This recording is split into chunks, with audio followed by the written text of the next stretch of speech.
I mean, that's faultless. There wasn't anything wrong with that, was there? No, that was good. That was good. wonderful. But I had the energy in those. It had the lot. I mean, it's very funny script to start with, and It a was a wonderful good script, situation. but the team was so good. Oh, you yes, know? it was flawless. Well, all the True ensemble and playing. Yeah, and they were wonderful. I mean, Ballard Barkley, who was not with us anymore, was a wonderful, wonderful actor. Yes, it's perfect, and it stands the test of time, you see. I think it does at the moment, but they all date eventually. They all date eventually. Do you think so? Oh, yeah, I do. What about the plot lines for Fawlty Towers? I mean, the Kipper and the corpse and that sort of thing. Where do you get that kind of inspiration from? Well, we used to ask people, and I had a friend called Andrew Lehman who'd worked in the restaurant business, and I knew he'd worked at the Savoy. And I said, Andrew, what was the worst problem you had at the Savoy? And he said, getting rid of the stiffs. and your heart leaps with joy because he's just given you a 30-minute episode with one comment. And I said, well, what happened? And he said, well, the trouble was, you know, trying to get them into the service lift before any of the guests. And it's all absolutely true.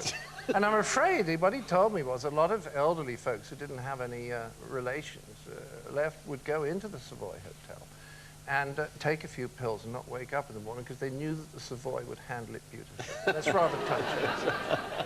No, I mean, after I mean, has comedy, have you found it fulfilling in the sense as you go through life? I mean, have you found it a proper job in a sense? Oh, yes, I think so. And the wonderful moment is on stage when people are laughing. Because the trouble about television, you make a television show and you kind of think, it goes out, you go, and then nothing.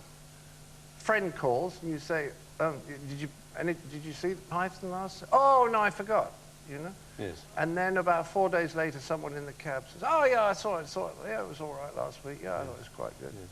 And there's this strange, you're sending messages out to the universe and little's coming back. The wonderful thing, obviously, about doing something live is when you see them laugh, it's a tremendous feeling. But I ask you the question because, you know, several people have observed, and you must be aware of it, that since you got involved in all the sort of psychiatry, Robin Skinner, and your third wife, and the books that you wrote, the best-selling books about self-help books, but that somehow you've seemed to try to deny that comedy, that you become, in a sense, when you are that person, boring rather than it's just being the funny man.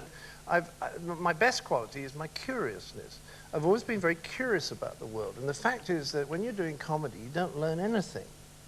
How do you mean? Well, you don't learn anything. You just do it. It's a skill. I think it's like dear old Steve Davis. You know, you're a wonderful snooker player, and every day you go out and, you know, you do your art, you do your skill. But at the end of it, what have you learned that's new that you didn't know that morning? Yes. If I learn something new, I actually go to bed happy. That's kind of my criteria for day is if I've learned something I didn't know or understood something I didn't know.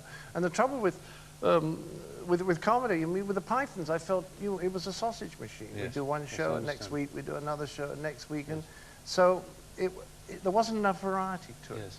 Therefore, would this latest project that you're doing, The Human Face, that would satisfy your curiosity, wouldn't it? Oh, yes. I mean, that's been the research side of that was fascinating. The great thing is I met the world expert on lying, who's becoming a friend, the guy who knows more about beauty and the sort of scientific measurement of beauty, which sounds astounding, but he's actually shown that it all goes back to a proportion that the ancient Greeks knew about, Pythagoras knew about, and a Florentine mathematician called Leonardo, but not the Leonardo, we know as Fibonacci, worked out what it is numerically, 1 to 1.618. And the extraordinary thing is, for example, that if you are beautifully proportioned, then the distance from the top of your head to your navel is 1.618. If you multiply that by 1.618, it's the same as the distance from your navel to your feet, which is very weird. And that's the same for the proportions of the joints of the fingers.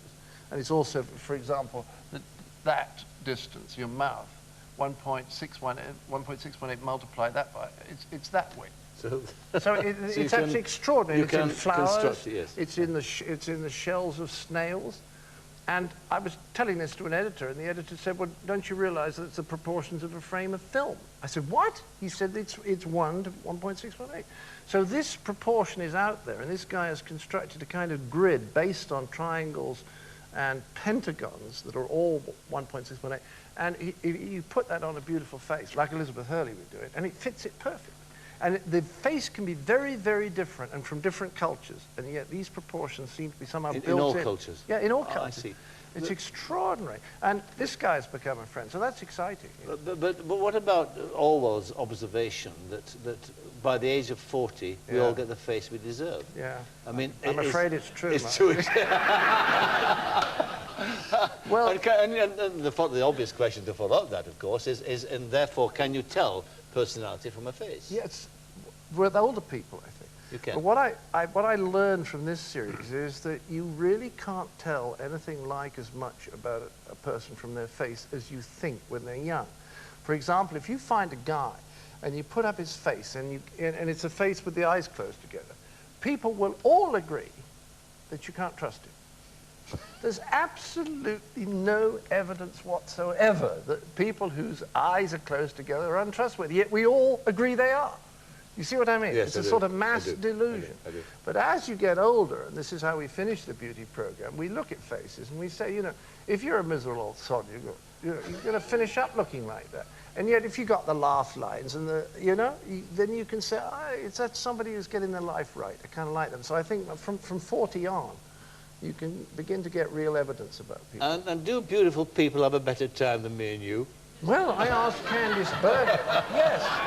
It's a good question, do at the isn't it? beginning. They They do do. at the beginning, but I asked Candice Bergen, and she said her dad had told her when she was very young, he said, careful about being beautiful. Beautiful people kill themselves much more than people who aren't beautiful. And she said, well, thanks for the warning, Dad. Yeah. But there's a lot of downsides to beauty, and my wife's terribly good on this. She says that if you're very good looking, so much stuff comes to you without you ever having to work for it. Yes. That you don't learn to develop the other parts of your personality. And the danger then is, of course, when you start losing your looks, you really panic because there's nothing to fall back on. Yes. Whereas people, you know, who've developed other parts of themselves, getting old isn't such a Big worry. deal.